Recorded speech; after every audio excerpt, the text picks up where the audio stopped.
Okay. Let's say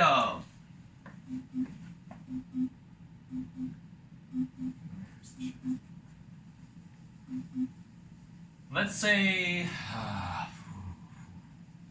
let's say that hypothetically that let's say okay, 3, 2, 1. Let's say hypothetically that okay, no, 3, 2, 1. Okay. Let's say hypothetically that your parents love you, and that since your parents love you so much, and it's Christmas time, your parents give you the most expensive Hot Wheels set, the one that we all wanted as a kid, the one with the big loop-de-loop in the middle. And you're so excited on Christmas, you start playing with this Hot Wheels set, but you're running into a problem. You're finding that whenever you push your little cartwheel down this height h, that it's not going over the loop completely. It's getting stuck here, it's getting stuck here. The velocity just isn't great enough. And so what you want to do is you want to find what's the height that you need to set this track at for the car to go completely over the loop-to-loop. And what we need to do is we need to use two important concepts in physics. We need to use the conservation of energy and Newton's second law. And with these two concepts, we should be able to figure out the loop-de-loop problem. And you can have your fun with your Hot Wheel. So what the conservation of energy tells us is that at any point in the system, the total energy equals the potential energy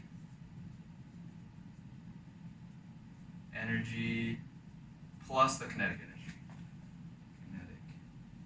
I just realized I don't have to write all this out. I could have just written like P, E, and K, but it's fine.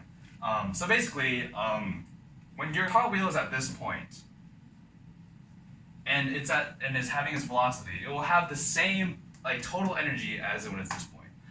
So what we need to do is we need to find the energy, the total energy at the 2 points we really care about.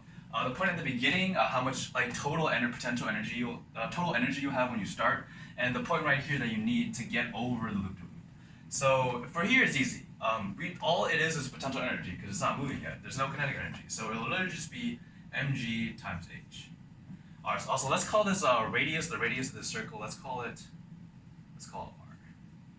And but here's a little trickier. Here we need two components. We need our potential energy, which would just be mg times the height, which would just be 2 r's because it's the diameter of the circle, so times 2r, and then plus our kinetic energy, which would be 1/2 mv squared.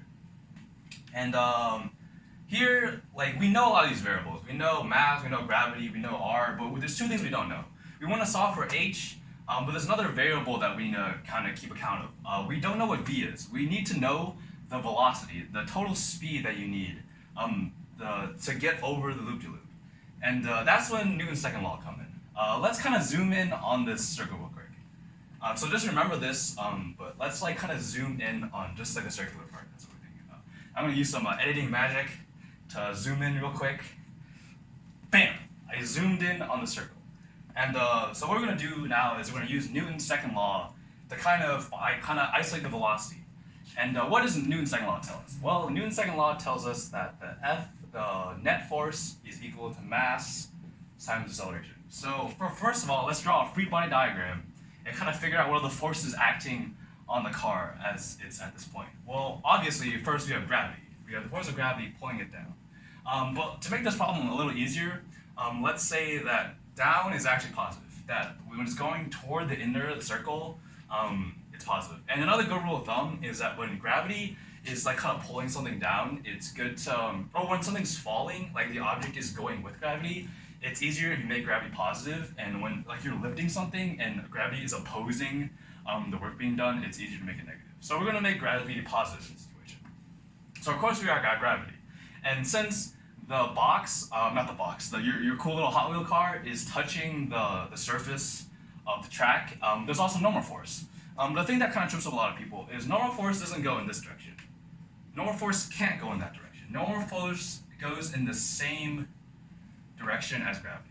Because when something is touching a surface, the only thing the surface can do is push back on it, push up at it. If I'm touching this whiteboard, the normal force has to push against me. When the car is touching the track, the normal force has to be pushing against it, which means pushing it down. And so we got our normal force and we got the force of gravity. And mg. Because this is mass. So let's go ahead and add these two up. So n plus mg equals to ma.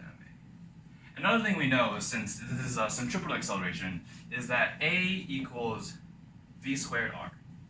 And oh, there's our variable we need right there. There's our v that we need to solve for, so that's good. So let's plug in v squared r for a. V squared r. So there's still a few variables that we don't really know about. We don't know what n is. And so let's rearrange this equation to kind of get it in terms of n. Minus mg. And n equals to m v squared r minus g. So how do we figure out this m? Or how do we find a value for this m that will allow us to solve for v squared? Well, we know one thing. We know that n, since it's the positive direction, we know that n can't be negative. We know it has to be positive or 0. And since we're just trying to find the minimum height we need, like the smallest height that we can get our thing to for this to work, we can just set n equals to 0. Because n cannot be negative in this situation. It can be positive, but if it's positive, that means it's going at a greater speed that you need. We're just trying to find the minimum. Like technically, we should write this as like n has to be greater than or equal to 0. So this could be greater than or equal to 0, but we just want to find the equal to 0. And now we have a simple equation where we can solve for v squared because we know the rest of these variables. So we can just divide m out, so it would just be 0 equals v squared r minus g, and g equals to v squared r. And then rearrange that, you get, I'm going to write it over here because I'm running out of room, you get v equals the square root of g r. And that is the velocity we need to overcome the kind of downward force. And another thing that kind of tripped me up, that I got stuck on for a long time, and what makes this problem so hard for a lot of people, is you're thinking like, wait a minute, like all the forces acting on this are in the downward direction. Like it's all going down, right? So how is this like car, why is it not just falling down? Why is it moving in this direction? Well, the reason is we need to find that our velocity is in this direction. We're moving in this direction. It's not a centripetal velocity. It's not velocity due to them falling down. So yeah, it's true that it is accelerating downward because of these two forces. It is going down. The velocity is getting greater down. But instead of just being independent, it's being added to this other velocity. It's being added to this velocity. So when you add these two vectors, instead of going straight down, it's going in this direction. So it would just be following kind of the track as it's going. It'll just keep going like this, like this, like this, because it's just getting like added to the velocity of the car. And that's why it's like not falling down, which kind of tripped me up for a long time. Like I knew how to do the problem mathematically, but like that part was kind of tricky. I just remember that it's not just the forces moving it down. There's also velocity that's moving it that way. Okay, so now with some more editing magic, let's go back to our previous problem. Bam. Okay, we've arrived at our previous problem. So now we're back. We didn't forget about the conservation of energy equation. But now we know this variable r. We know that v equals the square root of g(r). So we can just plug that in. And mgh will equal to mg2r plus 1/2 m times gr. And that's all we need to do. And now all we need to do is isolate the h variable, and we'll find the height you on Christmas Day will need to make your little Hot Wheels dreams come true. And well, first of all, you see that there's a lot of variables we can get rid of. We can get rid of this m, we can get rid of the g, so it just h equals 2r plus 1/2 gr. Oh shoot. And now this becomes just a simple addition problem. H equals to 4r over 2 plus r 1/2 r, and h equals to 5r over 2. that's pretty much it.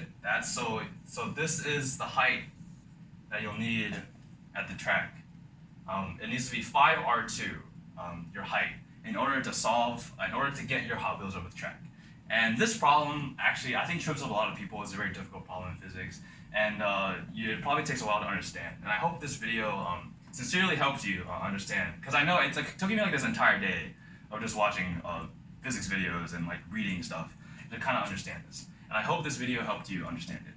Thank you for watching, and stay tuned for more. I have a physics test coming up. You probably do too. Good luck on it. We're gonna need it.